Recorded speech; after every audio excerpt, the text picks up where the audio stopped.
கர்த்தருடைய பரிசுத்த நாமத்திற்கு ஸ்தோத்திரம். இன்னைக்கு குட் ஃப்ரைடே செய்தி செகண்ட் பார்ட் தியானிக்க இருக்கிறோம். ஜெபத்தோடு இந்த செய்திக்குள்ளே கடந்து செல்வோம். யோசனையே பெரியவரே, ஆராதனை ஆராதனை, செயல்களிலே வாழவரே, ஆராதனை ஆராதனை. ஓசானா உன்னத தேவனே, ஓசானா ஓசானா ஓசானா ஓசானா ஓசானா ஓசானா. கண்மணி போல் காப்பவரே, ஆராதனை ஆராதனை. கழுகு போல சுமப்பவரே, ஆராதனை ஆராதனை. ஓசானா உன்னத தேவனே, ஓசானா ஓசானா ஓசானா ஓசானா ஓசானா ஓசானா.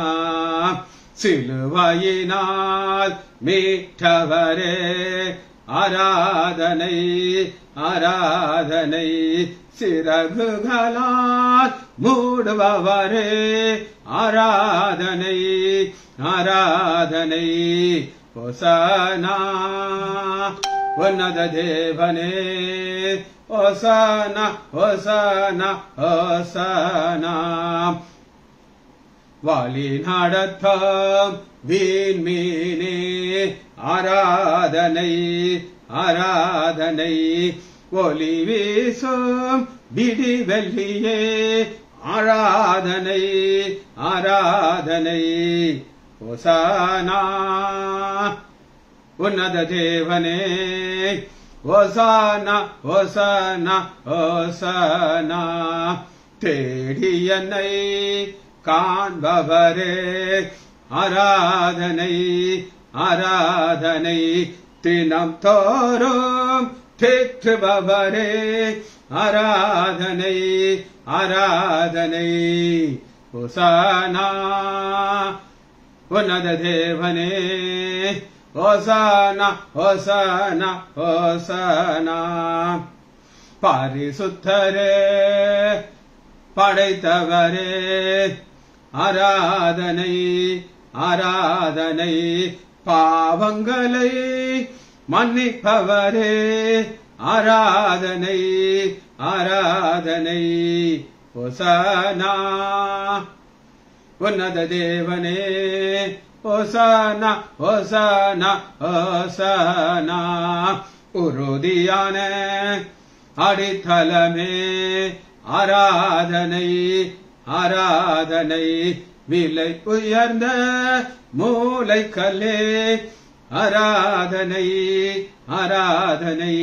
இயேசுவின் நாமத்தினாலே ஜெபங்கள் பிதாவே, ஆமென். Nagarathnam Ammal praise Lord, Daniel Rajesh praise Lord. கர்த்தர் நல்லவர். ஒவ்வொரு வருஷமும் குட் ஃப்ரைடே செய்தி என்ன சொல்லுவோம்னா 7 வார்த்தைகளை நான் பிரித்து சொல்லுவேன். பல முறை பல வருஷமாக இப்படித்தான் போயிட்டு இருந்தோம். ஆனா இந்த தடவை ஆவியானவர் புதிய ஒரு பேட்டர்னை கொடுத்திருக்கிறார். ஆவியானவர், பரிசுத்த ஆவியானவர் எதை கொடுக்கிறாரோ அதான் செய்யும். இந்த ரொட்டீன்லாம் நம்ம வச்சுக்கிறது கிடையாது. நேற்று உங்களுக்கு 2 குறிப்புகளை நான் உங்களுக்கு சொன்னேன். ஏன் சிலுவை மரணம், இதான் தலைப்பு. ஏன் சிலுவை? ஃபர்ஸ்ட் குறிப்பு நான் என்ன சொன்னேன்னா, பாவம் பிரவேசித்தது. பாவம் பிளஸ் மரணம் பிரவேசித்தது. அந்த பாவம் மரணம் பிரவேசித்ததுனால ஆண்டவராகிய இயேசு கிறிஸ்து பிரவேசித்து நமக்கு நித்திய ஜீவனை கொடுக்கிறார் சிலுவை. 2வது, அவிசுவாசத்தினாலே வந்த பாவம். பழத்தை சாப்பிட்டா செத்து போயிருவேன் ஆண்டவர் சொல்கிறார். அது அவங்க விசுவாசிக்கல, அவிசுவாசம். அந்த அவிசுவாசத்தினால வந்ததுதான் பாவம். அந்த அவிசுவாசத்தினால உள்ள நுழைஞ்ச பாவத்தை ஆண்டவராகிய இயேசு கிறிஸ்து பூமிக்கு வந்து மாற்றுகிறார். இது 2ஐயும் நேற்று நான் தியானிச்சோம். இன்னைக்கு கீழ்ப்படியாமையினால் வந்த பாவம், 3வது தலைப்பு. ஒவ்வொரு தலைப்பை எழுதி வைத்துக் கொள்ளுங்கள், நமக்கு அது பிரயோஜனமா இருக்கும். குட் ஃப்ரைடே, பெரிய வெள்ளிக்கிழமை ஏன் வந்தது? கீழ்ப்படியாமையினால் வந்த பாவம். வசனத்தை எடுத்துக்கொள்ளுமா? ஆதியாகமம் 3வது அதிகாரம் 6வது வசனம். அப்பொழுது ஸ்திரீயானவள் அந்த விருட்சம் புசிப்புக்கு நல்லதும். ஆண்டவர் சொல்றாரு, புசிக்காதங்கிறாரு. ஆனா அந்த கீழ்ப்படியாமை என்ன செய்ய வைக்குது அப்படின்னு கேட்டாங்கன்னா, புசிப்புக்கு நல்லதும் பார்வைக்கு இன்பமும் புத்திய தெளிவிக்கிறதுமா இருக்கிறது என்று கண்டு இவளுடைய கீழ்ப்படியாமை இதெல்லாம் சொல்லுது. இப்படி இருக்கும் இப்படி இருக்கும் இப்படி இருக்கும்னு சொல்லி சொல்லி சொல்லி அதை கீழ்ப்படியாம ஆக்குது. அதை கனியை பறித்து புசித்து தன் கணவனுக்கு கொடுத்தால் அவனும் புசித்தான். இதான் கீழ்ப்படியாமையால் வந்த பாவம். ஒரு சாப்பிடறதுக்கு முன்னாடி யோசிக்கவே இல்லை. ஒரு குட்டி நடந்த சம்பவத்தை நான் உங்களுக்கு சொல்ல போயிருக்கேன். இது எங்க நடந்ததுன்னா, குல்பர்கா மெடிக்கல் காலேஜில் நாங்கள் படிச்ச இடத்துல அங்க ஒரு எம்டி, ஒரு டாக்டர், பயங்கர பிராக்டிஸ், ரோரிங் பிராக்டிஸ் இருக்கும். அவர் அங்க அசிஸ்டன்ட் ப்ரொஃபஸர் இருந்தார்.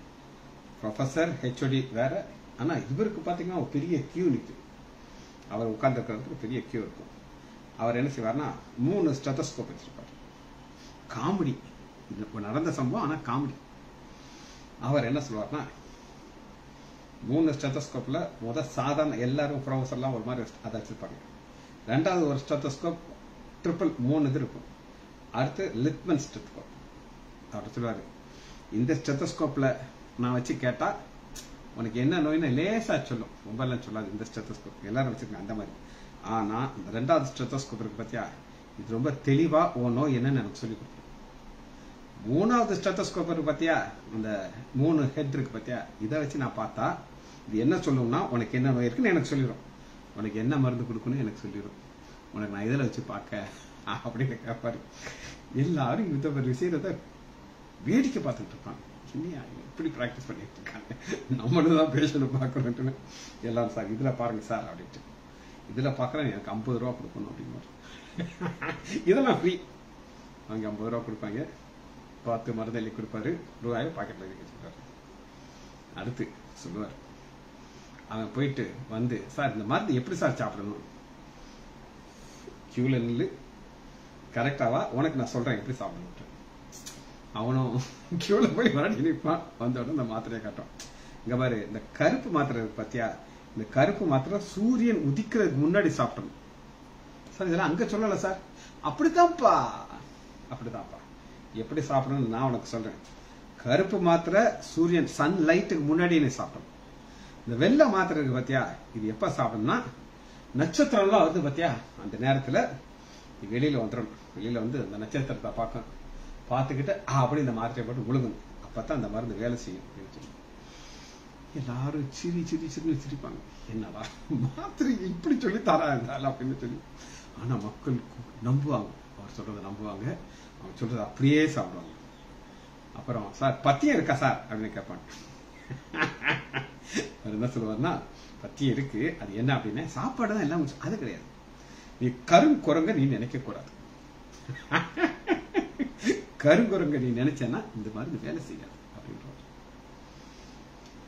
அடுத்து வாலிபர்லன்னா, நீ கருங்குரங்க நினைச்சேன், சாமச நினைச்சேன் சார், அதை பார்த்து வேலை செய்யணும். எதுக்கு நான் சொல்றேன் அப்படின்னு கேட்டேன்னா, ஒரு மருந்தை நீங்க எந்த டாக்டர்கிட்ட போனாலும் நீங்க கேட்பீங்க, சார் இதை எப்படி சார் சாப்பிடணும், காலையில் சாப்பிடணுமா மத்தியானம் சாப்பிடணும், சாப்பிட்றதுக்கு முன்னாடி சாப்பிடணும் சாப்பிட்றதுக்கு பிறகு சாப்பிடணும், கவனமா கேட்டு டாக்டர் என்ன சொல்றாரோ அதை அப்படியே ஃபாலோ பண்ணணும். இங்க இந்த கீழ்ப்படியாமை என்ன செய்ததுன்னா, ஆண்டவர் நான் சொன்ன இவ்வளவு கண்டிஷன் சொல்ல, இந்த சன்லைட்டுக்கு முன்னாடி சாப்பிடு, நட்சத்திரம் எதுவுமே சொல்லல. அவர் என்ன சொல்றாருன்னா, ஒன்னே சாப்பிடாத சாப்பிடு, இவ்வளவுதான் சொல்றாரு. இதை சாப்பிடணும் இதை சாப்பிடணும், கிளியர்.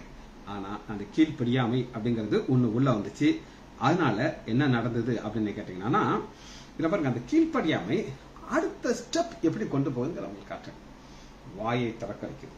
எப்படி திறக்க வைக்குது அப்படின்னு கேட்டீங்கன்னா, ஆதியாகமம் 3வது அதிகாரம் 12வது வசனம், விளக்கின கனியை புசித்தாயா என்றார். ஆமா ஆண்டவரே சாப்பிட்டேன், என்னை மன்னித்துக் கொள்ளுங்கள், ரைட் ஆன்சர். ஆனா அவன் எப்படி வாயை திறக்கிறான் அப்படின்னு கேட்டீங்கன்னா, அதற்கு ஆதாம் கீழ்ப்படியாமை அடுத்த ஸ்டெப், அதற்கு என்னோடு இருக்கிறபடி தேவரை தந்த ஸ்திரீயானவள் அந்த விருட்சத்தின் கனியை எனக்கு கொடுத்தால் நான் புசித்தேன் என்றார். என்ன சொல்ல விரும்புறான்னா, பழிய ஆண்டவர் மேல போறேன். வாயை திறக்கிறதுக்கு என்ன அர்த்தம்னா, நான் நல்லவன் தான் ஆண்டவரே, தப்பு உங்க மேல. நான் கேட்டேன்னா, எனக்கு ஒரு பொண்ணு வேணும்னு கேட்டேன்னா, மனைவி வேணும்னு காட்டேன்னா, நான் தனியா இருக்கிறது நல்லதுன்னு நான் சொன்னேன், நீங்க தான் சொன்னீங்க. நீங்க தான் சொல்லி சும்மா இருந்த எனக்கு இந்த பொண்ணை கொடுத்தீங்க. நான் ஏதாவது கம்ப்ளைண்ட் பண்ணினா பழி யார் மேல? உங்க மேல. தப்பு யார் மேல? உங்க மேல. அப்ப அதற்காக என்னுடனே இருக்கும்படி தேவரே தந்த ஸ்திரியானவள் இந்த விருட்சத்தின் கனியை எனக்கு கொடுத்தால் நான் புசித்தேன். இவர் என்ன சொல்லியிருக்கணும்? No, I will not eat. எப்படி புசித்தார் அப்படின்னு கேட்டீங்கன்னா 3வது அதிகாரம் 6வது வசனம், புசித்து தன் புருஷனுக்கு கொடுத்தால் அவனும் புசித்தான். அதெல்லாம் சொல்லியிருக்கணுமா சொல்லக்கூடாதா? ஆனா நான் திரும்ப சொல்றேன், கீழ்ப்படியாமையில ஃபர்ஸ்ட் ஆக்ஷன், 2வது வாயை திறக்கிறது. இந்த வாயை திறந்ததுனால ஆண்டவராகிய இயேசு கிறிஸ்து என்ன செய்ய வேண்டியது இருக்குது அப்படின்னு நீங்க கேட்டீங்கன்னா, வாயை திறந்ததுனால ஆண்டவராகிய இயேசு கிறிஸ்து அந்த கீழ்ப்படியாமையிலிருந்து வெளியே வர்றதற்கு ஏசாயா 53வது அதிகாரம் 7வது வசனம், அவர் நெருக்கப்பட்டவனா என்ன சொல்லுங்க பார்ப்போம். இப்ப உங்களை பத்தி எனக்கு தெரியாது, நான் ஒரு அருமையான வாழ்க்கையை வாழ்ந்துகிட்டு இருக்கேன். இன்னைக்கு 11 மணிக்கு ஆலயத்துல செய்தி, 2வது வார்த்தையை ப்ரிப்பேர் பண்ணி வச்சுட்டேன். ஆவியானவர் கொடுத்த செய்தி ரெடியா இருக்கு, செய்தி சொல்றது, போகணும், செய்தியை சொல்லணும். நெருக்கமே கிடையாது. அது வரை ஓபியை பார்த்துக்கிட்டு இருப்பேன். 11 o'clock டாக்டர் சொல்லியிருக்காங்க, நம்மளுக்கு ஆட்டோ அனுப்பி ஏறி நேரா வந்துருங்க, லேட்டா வந்தா உங்க செய்தி போயிடும் அப்படின்னு சொல்லி. அப்ப இது நெருக்கம் இல்லாத ஒரு வாழ்க்கை. ஆனா ஆண்டவராகிய இயேசு கிறிஸ்து சிலுவையில் உலகத்தின் பாவம் முழுவதும் அவர் மேல வந்துகிட்டு இருக்குது, வரப்போகுதுன்னு அவருக்கு நல்லா தெரியும். அதான் நெருக்கப்பட்டு ஒடுக்கப்பட்டு இருந்தார். ஒடுக்கப்படுறதுன்னா என்ன அர்த்தம்னா நிர்வாணம். சிலுவையில தொங்கிக்கிட்டு இருக்காங்க, அவ்வளவு பேரும் தலைய துலுக்குவாங்க. உங்களை பார்த்து பிரதர் நீங்க ரொம்ப ஸ்மார்ட்டா இருக்கீங்க அப்படின்னு சொன்னா எப்படி இருக்கும்? ஆரோக்கியராஜ் அப்படின்னு ஒரு பிரதர் இருக்காரு, அவர் ட்ரெஸ் பண்ற ஸ்டைல் வித்தியாசமா இருக்கும். நீட்டா ட்ரெஸ் பண்ணி ஷர்ட்டை டக் பண்ணி அந்த செல்போன் பவுச் வெளியில நிற்கும், அப்படி நடந்து வர்றதே ஸ்டைலா இருப்பார். அவரை பார்த்து ஆரோக்கியராஜ் பிரதர் நீங்க எல்லாம் ஸ்மார்ட்டா இருக்கீங்கன்னா அவருக்கு எப்படி இருக்கும்? அப்படின்னு போயிட்டே இருப்பாரு. ஆனா இங்க ஆண்டவராகிய இயேசு கிறிஸ்து வானத்தையும் பூமியும் உண்டு பண்ணினவர், தேவகுமாரன் சிலுவையில தொங்கிக் கொண்டிருக்கிறத அவர் கண்களுக்கு முன்னாடி பார்க்கிறார். பார்த்து அவர் அடிக்கப்படும்படி கொண்டு போகிற ஒரு ஆட்டுக்குட்டியை போலவும் தன்னை மயக்கத்திற்கு முன்பாக சத்தமாட இருக்கிற ஆட்டை போலும் வாயை திறவாதிருந்தார். ஆதாம் வாயை திறந்தான். எப்படி திறந்தான் சொல்லுங்க? ஆண்டவரே நீர் எனக்கு கொடுத்த இந்த ஸ்திரீ தான் நீ பாவம் செய்ய, நான் நல்லவன், தப்பு உங்க மேல.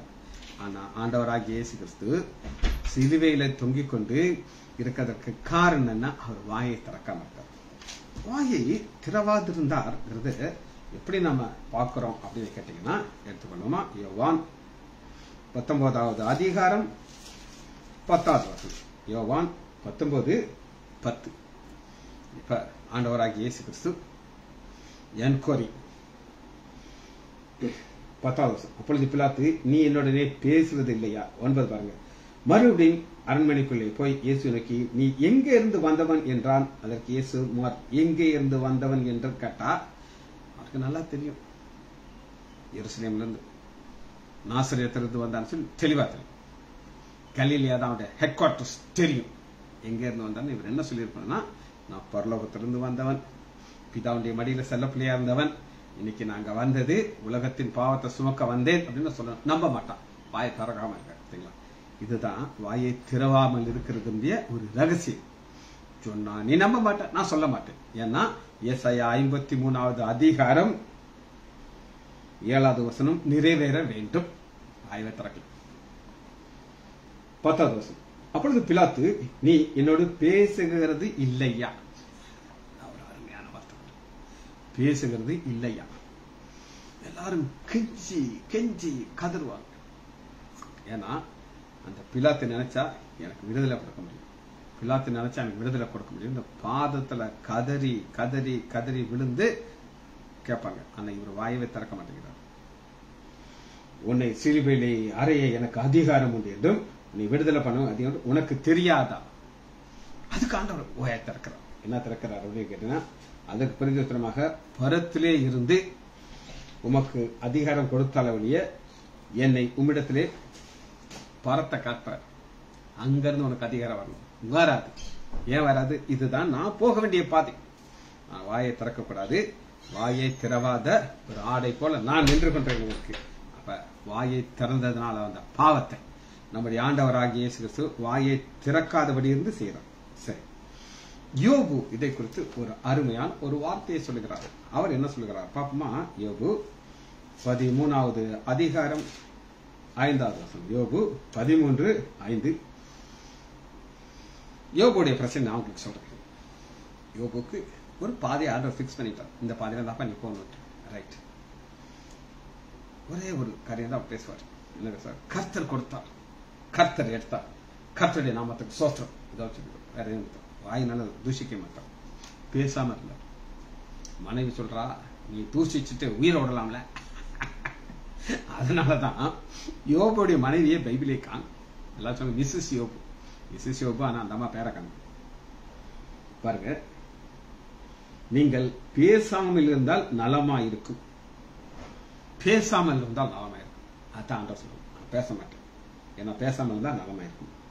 அது உங்களுக்கு ஞானமா இருக்கும். ஞானம்னானது அறிவு. 2 வகையான ஊழியக்காரர்களை நான் பார்த்திருக்கேன். ஒரு ஊழியக்காரர் வந்து பேச்சு பேச்சு பேச்சு பேசி பேசி பேசி எல்லாரும் கிறுக்காய்க்கிறாங்க. ஆனா ஒரு ஊழியக்காரருக்கு நல்லா தெரியும். இன்னைக்கு அவர் பரலோகத்தில் இருக்கிறார்.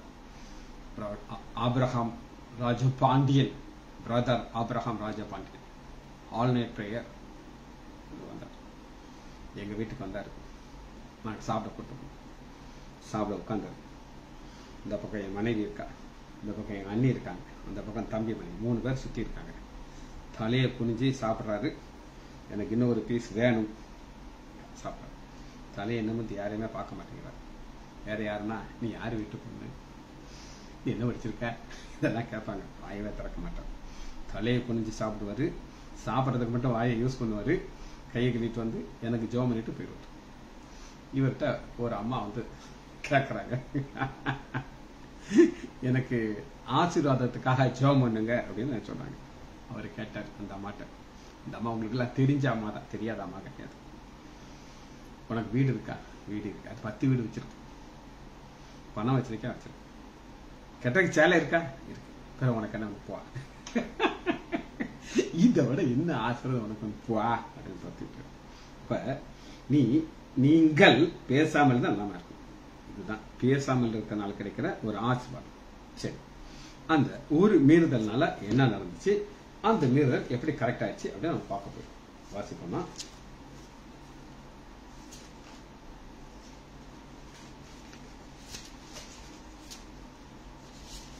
ரோமர் 5வது அதிகாரம் 19வது வசனம். இப்ப மீறுதல் நாள் வந்த பாவம் எப்படி மீறுதல் வந்துச்சு? ஆண்டவர் சாப்பிடாதான் சாப்பிடும். மீறுதல் எப்படி கரெக்ட் ஆகுதுன்னா 5வது அதிகாரம் 19வது வசனம் ரோமர். அன்றையும் ஒரே மனுஷனுடைய கீழ்ப்படியாமையினாலே, கீழ்ப்படியா அன்னைக்கு ஆதாமும் ஏவாலும் கனியை புசிக்கலைன்னா 2வது அதிகாரத்தோட சாப்பிட்டு பிடிச்சிருக்கும். 3வது அதிகாரம் வந்திருக்காது. சரி, அநேகர் பாவிகள் ஆனது போல. அநேகர் எப்படிங்க பாவியா மாறுவாங்க? நான் உங்களுக்கு சொல்றேன், அநேகர் எப்படி பாவியா மாறுவாங்க அது முடிச்சுக்கணும். ஒருவருடைய கீழ்ப்படினாலே அநேக நீதிமான்கள் ஆக்கப்படுவார்கள். அப்ப இந்த கீழ்ப்படியாமை பாவியாக மாற்றுது. நான் உங்களுக்கு விளக்கமாக சொல்ல போகிறேன். சரி, கீழ்ப்படியாமை வந்துருச்சு. இந்த கீழ்ப்படியாமையினால அது சந்ததிகளை பாதிக்கும். ஒரு உதாரணத்துக்கு நான் சொல்றேன். அப்பாவுக்கு ஹை டயபெட்டிஸ், அது பிள்ளைகளுக்கு வந்து ஒரு சாபம். ஏன் வந்துச்சு எனக்கு தெரியாது. நீங்க ஒரு ஆஸ்பத்திரிக்கு போனீங்கன்னா உங்களுக்கு சுகர் இருந்தா உங்க அப்பாவுக்கு இருந்துச்சா, பிபி இருந்தா உங்க அம்மாவுக்கு இருந்துச்சான்னு கேட்பாங்க. நீங்க கேட்கலாம்ல, யான் வைத்தியம் என் அப்பா அம்மா பத்தி எனக்கு கேட்க. சாபம் பரம்பரையா வரும், சாபம் வரும். சம் ஜபத்ரி ஒரு சம்பவத்தை சொன்னார். சாபம் எப்படி வரும்னு சொல்லி. ஒரு ஊழியக்காரர், அவருக்கு 2 கண்ணும் கிடையாது, 2 கண்ணுமே கிடையாது. டோட்டல் அப்படி அவர் டோட்டல் பிளைண்ட். அவர் ரட்சிக்கப்பட்டு ஊழியக்காரர் மாதிரி இவங்க வீட்டுக்கு ஜெபம் பண்ண வருவார். அவருடைய நடந்த சம்பவம் என்ன அப்படின்னு கேட்டீங்கன்னா, அவங்க அப்பா பயங்கர கோவக்காரன். அப்படி ஒரு கோவக்காரன் உலகத்திலே பார்க்க முடியாது. அவர் ஒரு மாடு வச்சிருந்தாரு. அது நிறை மாத கற்பனமா இருந்து பிரெக்னண்டா இருந்து அது டெலிவரி பண்றதுக்கு ஏதோ ஒரு ஸ்டக் ஆயிடுச்சு. உள்ள அந்த பிள்ளை வெளியே வர மாட்டேங்குது, குட்டி போட முடியல. அது கா கா கா அம்மா அம்மா அம்மா அம்மா கத்துது கத்துது கத்துது. இவருக்கு கோபம் வந்துருச்சுன்னா கோபம் பெரிய கம்பெடுத்து வந்தாங்க. ஒன்னும் பிள்ளை போடு இல்லைன்னா சாவுட்டு கம்பெடுத்து அடி அடி அடின்னு அடிக்கிறாரு. எல்லாரும் சொல்றாங்களா, ஐயோ பசுவை கொல்லக்கூடாது, அது மாசமா இருக்குது, பிள்ளை வழியில கஷ்டப்படுது, போட்டா இதுமா ஏன் மாடுற என்னாலும் சொல்லுப்பா துரத்தி விட்டு அடிச்சு கொன்னாராம். அப்ப அவருடைய மனைவி நிற மாசம் கர்ப்பிணி மனைவி. இந்த ஊழியக்காரர் அம்மாவுடைய கர்ப்பத்தில் இருக்காரு. சில நாட்கள்ல குழந்தை பிறக்குது. அந்த இடத்துல 2 கண்ணுமே இல்லை. அந்த பார்த்துட்டு அதை நெஞ்சு வெளியில் அவர் இறந்து போயிட்டார். அம்மா கஷ்டப்பட்டு இந்த பிள்ளையை வளர்க்குது. அப்பா அதுக்கு நல்லா தெரிஞ்சிருச்சு இது சாபத்தினால வந்த பிள்ளை அப்படின்னு சொல்லி. அன்னைக்கே நல்லா தெரிஞ்சிருச்சு இந்த பிள்ளைய நான் ஊழியத்துக்கு தான் ஒப்பு கொடுத்துட்டேன் அப்படின்ட்டு. எல்லாம் கேட்பாங்களா, என்ன 2 கண்ணும் தெரியாத பிள்ளை நீ இப்படி ஊழியக்காரியா பண்ற? அது எனக்கு தெரியும், அது ஏன் பிரச்சனை அப்படின்னு சொல்லி அம்மா அருமையாக அந்த பையனை வளர்த்து ஊழியக்காரனை மாத்திச்சு. சாபம் பாரம்பரியத்தில் வரும். அதைத்தான் இங்க நம்ம பார்க்கிறோம். ஒருத்தன் கீழ்ப்படியாம அது சந்ததி ஃபுல்லா பார்த்துச்சு. ஆகையால் ஒரே மீறுதலினாலே ரோமர் 5வது அதிகாரம் 10வது வசனம் 18 ஒரே மனுஷனுடைய மீறுதலினாலே எல்லா மனுஷர்களும் ஆக்கினிக்கு ஏதுவான தகுப்புண்டானது போல ஒரே நீதியினாலே அன்றையும் ஒரே மனிதன் கீழ்ப்படியாமை. ஒருத்தர் கீழ்ப்படியல, ஆதாம் கீழ்ப்படியல, ஆனா நம்முடைய ஆண்டவராகிய இயேசு கிறிஸ்து படிந்தார். அடுத்த வசனம் அடுத்த தலைப்புக்கு போகிறோம். பாவம் ஒரு மரத்தினாலே வந்தது. கீழ்ப்படியாமையினால வந்த பாவத்தை 3வது தலைப்பு கொடுத்து பாவம் ஒரு மரத்தினாலே வந்தது. அசுத்தமா ஆதியாகமம் 2வது அதிகாரம் 9வது வசனம். ஒரு மரம் தாங்க. தேவனாகிய கர்த்தர் பார்வைக்கு அழகும் புசிப்புக்கு நலமான சகல வச்சு எல்லாமே அழகா இருக்கிறது. ஒண்ணு கிடையாது பாக்குறது எல்லாமே பியூட்டிஃபுல், அழகு அழகு அழகு. யோசிச்சு பாருங்களேன், ஒவ்வொரு மரத்திலையும் என்னென்ன மரம் இருந்துச்சு, என்னென்ன பழங்கள் இருந்துச்சு தெரியாது, அவ்வளவு ஃப்ரீ, கையை நீட்டி வாங்கி சாப்பிட வேண்டியதான். அடுத்து பாருங்க, தோட்டத்தின் நடுவிலே ஜீவ விருட்சத்தின் மரம் ஒரு மரம் இருக்குது, இன்னொரு மரம் நன்மை தீமை அறியத்தக்க விருட்சத்தையும் பூமியில முளைக்க பண்ணுவாங்க. இப்ப 2 மரத்தை வச்சாச்சு. இப்ப எதை புசிக்கலாம் அப்படின்னு நீங்க கேட்டீங்கன்னா ஜீவ விருட்சத்தின் கனியை புசிக்கலாம், அது பிரச்சனையே இல்லை. ஆனா எதை புசிக்க கூடாது, நன்மை தீமை அறியத்தக்க. இது நீங்க கேட்கலாம், என்னத்துக்கு அதுல பிரச்சனை வச்சிருக்காரு அப்படின்னு கேட்டா அதுக்கு நான் உங்களுக்கு பதில் சொல்றேன். இப்ப நீங்க இங்க ஆரோக்கியராஜ் இருக்காரு, அவருக்கு பிள்ளைகள் இருக்காங்க, 3 பிள்ளைகள் இருக்காங்க. அந்த பிள்ளைகள் ஒன்னு கேட்கறாங்க, அப்பா ஒரு ஸ்கூட்டி வாங்க கூடப்பா அப்படின்னு சொல்லி. சின்ன பிள்ளையா இருந்தா, பெரிய பிள்ளையா வாங்கி கொடுத்தலாம், வேற சாய்ஸே கிடையாது. சின்ன பிள்ளையா இருந்தா, ஏமா இந்த வயசுல நீ வண்டி ஓட்ட தெரியாது, எங்கேயா போய் கீழே விழுவேன், சிக்கல் வரும், பெரிய பிக்கலான அப்புறம் நான் வாங்கி தருவேன் அப்படின்னு சொல்லுவாரு. அது நன்மை தீமை. அப்ப அந்த வளர்ச்சி இல்லாத ஒரு ஸ்டேஜ், நான் தான் உன்னைய வளர்ப்பேன், நான் தான் உன்னைய என்னை நீ சார்ந்து கொண்டிருக்கணும். அதாங்க சார்ந்து கொள்றது. இந்த சார்ந்து கொள்றது இல்லைன்னா தான் பிரச்சனை வரும். இல்லையா, ஒரு சொந்தக்கார பொண்ணு, உங்க அம்மா அப்பாவுக்கு முத்த பிள்ளை, அவங்க அப்பா பெரிய பணக்காரங்க, பெரிய டாப் ரிச், ஏகப்பட்ட சொத்து. அப்படி இருக்கிறவங்களுக்கு இந்த பொண்ணு படிக்க வைக்கிறாங்க, டாக்டர் கோடீஸ்வரன் அதுக்கு மேல வச்சுக்கோங்க. ஆனா அவ போஸ்ட் கிராஜுவேட் படிக்கிறதுக்காக கோயம்புத்தூர் போய் ஜாயின் பண்றான். அங்க போன பிறகுதான் நியூஸ் தெரியுது, இவ ஒரு பையனை லவ் பண்ணிட்டு இருக்கா. அந்த பையன் இந்து பொண்ணு, ஆண்டவர் அறியாத ஒரு குடும்பத்தை சேர்ந்த, அவ்வளோ ஸ்மார்ட், டால், ஹைட், ஹீரோ மாதிரி இருப்பாங்க. இந்த பொண்ணு அப்பா வேண்டாம், அம்மா வேண்டாம், இயேசு வேண்டாம், யாருமே வேண்டாம், எனக்கு வந்தாங்க. இவன் ஒன்னும் படிக்காத பையன். இப்ப பாருங்க, அந்த பொண்ணுக்கு ஒரு சாய்ஸ் இருக்கு, தெரிந்து கொள்ளுது. என் மக அப்பா சொன்ன மாப்பிள்ளை தான் நான் கேட்டுவேன். அந்த மாப்பிள்ளைக்கு எங்க பெரியப்பாவுக்கும் எங்க சித்தப்பாவுக்கும் பிடிக்கும். 3 அப்பா, பெரியப்பா, சித்தப்பா, எங்க அப்பா 3 பேருக்கு யாரை பிடிக்குதோ அதான் கேட்டுவேன் அப்படின்னு சொன்னா. அது சார்ந்து கொண்டது. எனக்கு எந்த மாப்பிள்ளைனாலும் ரைட்டு, ஆனா அப்பா செலக்ட் பண்ற மாப்பிள்ளை எனக்கு வேணும். என் மக ஆசீர்வாதமா இருக்கா. இந்த பொண்ணு எங்க இருக்கா, என்ன செய்யறா, பணத்துக்கு என்ன செய்யறா, ஒண்ணுமே தெரியாது. அப்ப நன்மை தீமை உனக்கு தெரியாது ஆதாமே, அது எனக்கு தான் தெரியும். நீ கீழ்ப்பிடிந்தால் நான் உன் கிட்ட எடுப்பேன், இல்லைன்னா துரத்தி விட்டுருவேன். இதான் மேட்டர். இப்ப 2 மரத்தை நம்ம பார்க்கணும். ஒரு மரம் சாப்பிடலாம், ஆனா அந்த மரத்தை சாப்பிடாம எதை சாப்பிடலாம்? சாத்தா என்ன செய்வான் அப்படின்னு கேட்டீங்கன்னா இதைத்தான் காட்டும். அப்பா இந்த ஜீவவருஷத்து கனியை புசி அப்படின்னு சொல்லலாம், அது சொல்ல மாட்டான். சொன்னானா அவனுக்கு வேலை இல்லாம ஆயிப்போம்.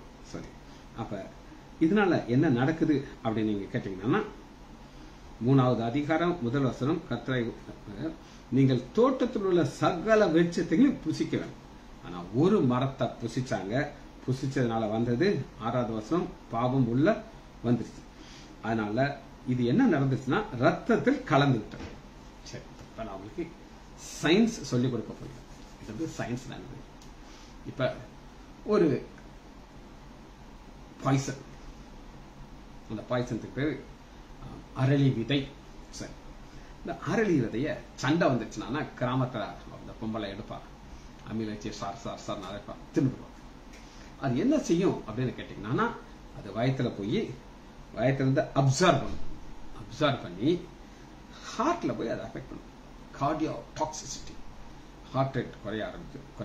அப்படி நின்று செத்து போயிடும். அது ஸ்பெசிஃபிக்கா எங்க போய் வேலை செய்யுது? அரளி விதை இருதயத்தில் போய் வேலை செய்யுது. ரைட். ரோக்கர் அப்படின்னு ஒண்ணு இருக்கு, பூச்சி மருந்து இருக்கு. ரோக்கர் அடிக்கடி வரும், சாப்பிட்டுட்டு கோவத்துல கட கட கட கடன்னு குடிச்சா அது எங்க போய் வேலை செய்யும்னா நியூரோ மஸ்குலர் ஜங்ஷன் அப்படின்னு ஒண்ணு இருக்கும், நம்ம மூச்சு விடுற இடம். அங்க போய் உட்கார்ந்து அவன் அப்படி மூச்சு நிப்பாட்டி செத்து போயிடும். அப்ப அது அங்கதான் போய் வேலை செய்யும். 3வது துத்தம் தெரியுமா உங்களுக்கு? தீப்தி ஃபேக்டரியில் யூஸ் பண்ணுவாங்க. கோவம் வந்துடும், துத்தத்தை எடுத்து தின்னுறாங்க.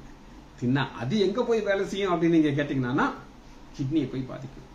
கிட்னியில போய் அது உட்கார்ந்துக்கணும். ஹெவி மெட்டல், அது யூரின் போகாது. அப்படி போனாலும் பிளட் கலந்து போகும். அந்த கிட்னியை காலி பண்ணி ஒவ்வொரு காரியத்துக்கும் ஒரு ஸ்பெசிபிக் ஆக்ஷன். ஆனா இது எங்க போய் வேலை செய்யுது அப்படின்னு கேட்டீங்கன்னா போன் மேரோ என்ன அப்படின்னு கேட்டீங்கன்னா எந்த போன் மேரோல இருந்து ரத்தம் உண்டாகுதோ அந்த ரத்தத்துல போய் ஸ்பாயில் ஆகி ரத்தத்தை கெடுத்துது. ஒரு உதாரணத்தை நான் உங்களுக்கு சொல்றேன். ஒரு ஃபேக்டரி இருக்கு, ஜவுளி ஃபேக்டரி. மிஷின்ல இருந்து ஆட்டோமேட்டிக்கா சேலை வந்துகிட்டே இருக்கும். என்ன பிரிண்டோ அது வந்துகிட்டே இருக்கும். திடீர்னு ஒரு இடத்துல ஒரு டிஃபெக்ட் வந்துருச்சு. வந்தா அத்தனை சேலையும் ஸ்பாயில்டா தான், எதுவுமே கரெக்டா ஆகாது. அதுபோல பாவம் உள்ள போய் ரத்தத்தை கெடுத்து போச்சு. ரத்தத்தை கெடுத்து இந்த ரத்தம் பாவ ரத்தமா மாறிடுச்சு. அதனால என்ன செய்ய வேண்டியிருந்துச்சு அப்படின்னு கேட்டீங்கன்னா ஆண்டவராகிய இயேசு கிறிஸ்து இந்த பாவம் நிறைந்த ரத்தத்தை சரி பண்றதுக்கு அப்போஸ்தலர் 17வது அதிகாரம் 26வது வசனத்துல மனுஷ ஜாதியாகிய சகல ஜனங்களையும் அவர் ஒரே ரத்தத்தினாலே தோன்ற பண்ணிடும். எனக்கு ஒரே ரத்தம். இப்ப சொக்கச்சொக்கேன்னு ஒருத்தர் ஃபாரினர் பாக்குறீங்க, தொட்டா ரத்தம் வந்துடும். அவர் ரத்தம் எப்படி இருக்கும்? Red, RED, red. ஒரு நீக்ரோ கொர கொர கொர கொர இதோட கருப்பா ஒருத்தரை பார்க்க முடியாது. அவன் ரத்தம் எப்படி இருக்கும்? பிளாக். சரி, ஒரு உயர்ந்த ஒரு ஜாதி, ஏதாவது ஒரு ஜாதியை வச்சுக்கோங்க, எனக்கு என்ன, அந்த ஜாதிக்காரனுடைய ரத்தம் எப்படி இருக்கும்? Red, RED, red. லோயஸ்ட் ஜாதி, இதை விட கீழே ஜாதி ஒருத்தனை பார்க்க முடியாது. ஒரு நடந்த சம்பவத்தை உங்களுக்கு நான் சொல்றேன். ஒரு லோ காஸ்ட் ஒருத்தர எங்க அப்பா பேசிட்டு இருக்கும் போது ஏதோ ஒரு டாபிக் வந்துச்சு. அப்ப அவன் உன் சொந்தக்காரன் தானன்ட்டு எங்க அப்பா கேட்டாரு. இந்த ஆளு கோவம் வந்துருச்சு. சார், அவன் ஏன் சொந்தக்காரன் கிடையாது, அவன் பூனை திங்கிற பைய, நாங்கெல்லாம் பூனை திங்க மாட்டோம். எங்க அப்பா சிரிக்கிறாரு, விழுந்து சிரிக்கிறாரு. ரெண்டுமே லோ காஸ்ட். அதுல ஊர் யாரும் பூனை திங்க மாட்டாராம், அவங்க பூனை திங்காங்க. சரி, இந்த பூனை திங்கிறவன் பூனை திங்காதான் எல்லாருடைய ரத்தம் எப்படி இருக்கும்? அது ரெட்டா தான். அந்த உலகத்துல உண்டாக்குற எல்லா மனுஷனையும் ஒரே மாதிரி ரத்தத்தை தான் உண்டு பண்ணிக்கிறாங்க. அது குரூப் இருக்குது, அது வேற குரூப் விட்டுருங்க. ரத்தம் ஹியூமன் பிளட் அப்படின்னு வச்சுக்கோங்க. அந்த ஹியூமன் பிளட் ஒரே ரத்தத்தினாலே தோன்ற பண்ணி பூமி வீதங்கள்லாம் குடியுது. அப்ப அந்த எல்லாருக்கும் தேவைன்னா ஒரு ரத்தம் தேவை. அது என்ன ரத்தம் பார்த்து இந்த செய்தியை நம்ம முடிக்க போயிடும். எந்த ரத்தம் அந்த பாவத்தை சரி பண்ணும் அப்படின்னு நீங்க கேட்டீங்கன்னா எடுத்துக்கொள்ளுமா? 1 யோவான் 1வது அதிகாரம் 7வது வசனம். இயேசு கிறிஸ்துவினுடைய ரத்தம் சகல பாவத்தை நீக்கி நம்மை சுத்திகரிக்கும். அப்ப கீழ்ப்படியமாயினால வந்த ஒரு பாவம் ஒரு மரத்தினால வந்துச்சு. இப்ப ஆண்டவர் என்ன செய்யறாரு அப்படின்னு கேட்டீங்கன்னா, கீழ்ப்படியாமையில வந்ததை இயேசு கிறிஸ்து கீழ்ப்படுகிறார். கீழ்ப்படிந்து என்ன செய்யறார்? அந்த ரத்தத்தை சரி பண்றார். அந்த ரத்தம் சரி பண்ணி இப்ப பாவம் ஒரு மரத்தினால வந்துச்சு, கலந்துச்சு, ஒரே ரத்தத்தினால நீக்குகிறார். அப்ப அவர் இயேசு கிறிஸ்து மரித்தது எதுல மரித்தார் அப்படின்னா மரத்துலதான் மரித்தார். எதுல மரிக்கிறார்? மரத்துலதான் மரிக்கிறார். வாசிப்போமா? அப்போஸ்தலர் 17வது அதிகாரம் 26வது வசனம். 17:26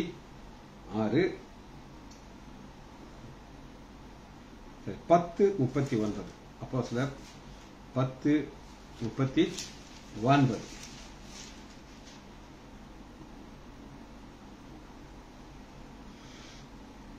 யூதருடைய தேசத்திலே எருசலேமிலும் அவர் செய்தெல்லாம் நாங்கள் சாட்சி இருக்கோம். அவரை மரத்திலே தூக்கி கொலை செய்தார்கள். மரத்துல வந்த பாவத்தை மரத்துல தான் கரெக்ட் பண்றாங்க. அது மாத்திரம் கிடையாது, இன்னொரு மரத்தை காட்டிட்டு நான் உங்களுக்கு செய்தியை முடிக்க போயிடும். அப்போஸ்தலர் 5:30. இது மரத்துலதான் எல்லாமே நடக்குது. 5:30. நீங்கள் மரத்திலே தூக்கி கொலை செய்த இயேசுவை, சிலுவைன்னு சொல்லாம மரம் அப்படின்னு சொல்றாரு. ஏன் மரம் சொல்றாரு? அந்த மரத்துல இருந்து வந்த பாவத்தை மரத்தினால்தான் தீர்க்க வேண்டியது. சரி, இன்னொரு மரத்தை மட்டும் காமிச்சு இந்த செய்தியை நான் முடிக்க போயிடும். யாத்ராகமம் 15வது அதிகாரம் 22வது வசனம். யாத்ராகமம் 15:22. இப்ப வனாந்தரத்து வழியா போயிட்டு இருக்காங்க. எகிப்து மக்களுக்கு விடுதலை கிடைச்சிச்சு. 3 நாள் வனாந்தரத்திலே தண்ணீர் கிடையாமல் நடந்தார்கள். அவர்கள் மாறாவிலே வந்த பொழுது மாறாவின் தண்ணீர் கசப்பா இருந்தது, அதை குடிக்க முடியாமல் இருந்தது. அதற்கு மாறா என்று பெயரிட்டார்கள். ஜனங்கள் மோசிக்கிறார்கள். அப்பொழுது மோசேக்கு கர்த்தரை நோக்கி கூப்பிட்டார். கர்த்தர் மோசேக்கு ஒரு மரத்தை காண்பித்தார். அந்த மரத்தை தண்ணீர்ல போட்டோம்னா அது மதுரமாக மாறிடுச்சு. மரத்தை போட்டா மதுரமா மாறுது, பாவங்கள் எல்லாம் மாறுது, சாபங்கள் எல்லாம் மாறுது. ஒரு மரம் தான். அந்த மரத்தை இங்க நிழலா பாக்கிறோம். ஜெபிச்சு முடிப்போமா? மகா இரக்கமும் கருணையுமுள்ள பிதாவே, துதிக்கிறோம் ஐயா. பாவம் ஒரு மரத்தினாலே வந்தது செய்தியை நாங்கள் பார்க்கிறோம் ஐயா. சிலுவை மரத்திலே நீர் தொங்கினீர் ஐயா. கடைசி சொட்டு ரத்தத்தை எங்களுக்காக சேர்ந்ததற்காக நன்றி ராஜா. பிள்ளைகள் ஒவ்வொருவரையும் ஆண்டவராகிய இயேசு கிறிஸ்துவின் நாமத்தினாலே ஆசீர்வதிக்கிறேன். இயேசுவின் நாமத்தினாலே ஜெபங்கள் பிதாவே. ஆமேன், ஆமேன்.